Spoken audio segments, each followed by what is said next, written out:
একজন রাজনীতিবিদ হিসেবে সহযোগিতা করার জন্য আমি সদা প্রস্তুত থাকব। অথবা বাংলা যে সাল রয়েছে সেটির যে ইতিহাস, এই ইতিহাসটা এটা খুব আশ্চর্যজনক হবে না যদি বলি যে আমারও সঠিক ইতিহাসটি জানা ছিল না, আমি আজকে আপনাদের মাধ্যমে জানতে পারলাম। আমি দীর্ঘক্ষণ যাবৎ আমার পূর্ববর্তী যে সকল বক্তারা বক্তব্য রেখে গিয়েছেন ওনাদের বক্তব্যগুলো শুনছিলাম। বিশেষ করে আমাদের বাংলা যে বঙ্গাব্দ অথবা বাংলা যে সাল রয়েছে সেটির যে ইতিহাস, এই ইতিহাসটা এটা খুব আশ্চর্যজনক হবে না যদি বলি যে আমারও সঠিক ইতিহাসটি জানা ছিল না, আমি আজকে আপনাদের মাধ্যমে জানতে পারলাম। তো আমার মনে হয় যে আমাদের যে নতুন প্রজন্ম বা তরুণ প্রজন্ম যেভাবেই বলি না কেন, সবসময় নতুন প্রজন্ম বা তরুণ প্রজন্ম থাকবে। তো তাদেরকে আমাদের বাংলা এই মাটির যে ইতিহাস এবং আমাদের বাংলা নববর্ষ কিভাবে সেটা উদ্ভব হলো, কিভাবে সেই ইতিহাসটা আসলো, সেটা শেখানোটা অত্যন্ত প্রয়োজনীয় বলে আমি মনে করি। আমি নিজে ইংলিশ মাধ্যমে পড়েছি, স্কলাস্টিক স্কুলে পড়াশোনা করেছি। সেখানে আমাদের বাংলা সাবজেক্ট ছিল না সেটা বলবো না, তবে এত ব্যাপকভাবে আমাদের নিজস্ব সংস্কৃতি, আমাদের নিজেদের ইতিহাস, বাংলার ইতিহাস, এই বিষয়গুলা সেভাবে সেখানে পড়ানো হয় নাই। তো আমি আগামী দিনে আশা রাখি যে আমাদের নতুন সরকার, বাংলাদেশ জাতীয়তাবাদী দলের নেতৃত্বে যে সরকার গঠন হয়েছে, আমরা ত্রয়োদশ জাতীয় নির্বাচনের মাধ্যমে আমরা যে সরকার গঠন করেছি, সেখানে ঢাকা 6 আসনের আপনারা এখানে অনেকেই উপস্থিত রয়েছেন। এই ঢাকা 6 আসনের মধ্যে বাংলা বাজার যে প্রকাশক এবং প্রকাশনী, বিভিন্ন প্রেস এবং বিভিন্ন বই পুস্তক সংগঠনের ওখানে উপস্থিতি রয়েছে। তো আমি তাদের উদ্দেশ্যে বলবো যে আমি আপনাদের নির্বাচিত জনপ্রতিনিধি হিসাবে আপনাদের যে ব্যবসা, আপনাদের এই ইন্ডাস্ট্রি, এই সেক্টরের যে কোনো সহযোগিতার জন্য আমাকে আপনারা সবসময় সর্বাত্মকভাবে পাবেন ইনশাআল্লাহ। যে এখানে পূর্ববর্তী একজন বক্তা বলে দিয়েছেন যে মুক্তিযুদ্ধ বিষয়ক মন্ত্রণালয় থেকে বিভিন্ন ধরনের বই পুস্তক সেগুলো ইতিপূর্বে কেনা হতো এবং সেটির মাধ্যমে যারা পুস্তক ব্যবসার সাথে জড়িত রয়েছেন সেই সেক্টর লাভবান হতেন।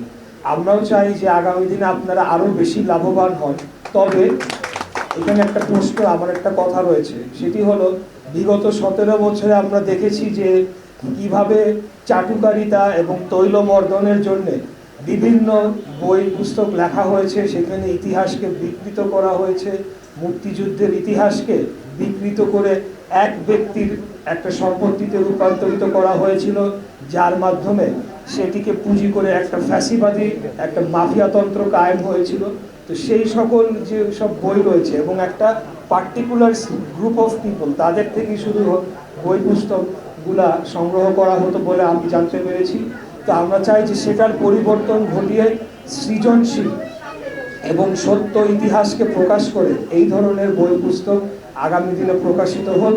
সেটি আমার বিশ্বাস যে শুধু মুক্তিযুদ্ধ বিষয়ক মন্ত্রণালয় নয়, সব মন্ত্রণালয়েরই তাদের নিজস্ব প্রকাশনা রয়েছে। তো সেখানে সেগুলোকে সংগ্রহ করা হবে এবং আপনারাও তার মধ্যে লাভবান হবেন। এবং সেটি বাস্তবায়ন করতে হলে যারা পুস্তক প্রকাশক রয়েছে, প্রকাশকদেরকেই সবচেয়ে বেশি অগ্রণী ভূমিকা পালন করতে হবে বলে আমি বিশ্বাস করি। আর বেশি বক্তব্য দীর্ঘায়িত করবো না, আমি আসলে বক্তব্য দিতে জানি না। আমি একজন মাঠের রাজনৈতিক কর্মী, মাঠে ময়দানে লড়াই সংগ্রাম করে আজকের এই অবস্থানে এসেছি এবং আপনাদের ভোটে, আপনাদের দোয়া ভালোবাসায় ঢাকা 6 আসন থেকে আমি সংসদ সদস্য নির্বাচিত হয়েছি।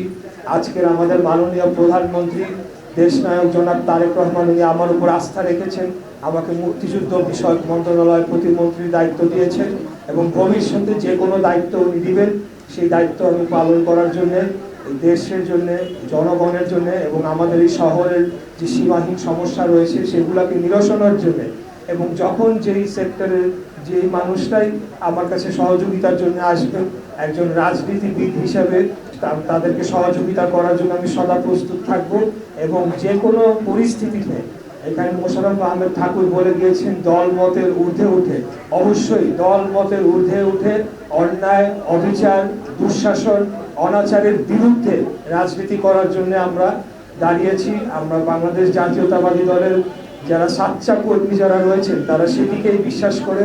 আমরা আগামী দিনেও অন্যায়ের বিরুদ্ধে, যে কোনো অপরাধের বিরুদ্ধে, যে কোনো অপরাজনীতির বিরুদ্ধে, যে কোনো দুর্নীতির বিরুদ্ধে, মাদকের বিরুদ্ধে, সন্ত্রাসের বিরুদ্ধে, অর্থাৎ যে সকল জিনিসগুলা আমাদের সমাজকে ধ্বংস করে ফেলে, আমাদের দেশকে ধ্বংস করে ফেলে, আমাদের রাষ্ট্রকে হুমকির মুখে ফেলতে পারে, সেগুলোর বিরুদ্ধে আমরা অবশ্যই দাঁড়াবো। আমরা যে কোনো স্বৈরাচারী মনোভাব সম্পন্ন রাষ্ট্র পরিচালনার দায়িত্বে যারা থাকবে, তারা যদি স্বৈরাচারী মনোভাব কেউ দেখায়, তাদের বিরুদ্ধে আমরা রুখে দাঁড়াবো।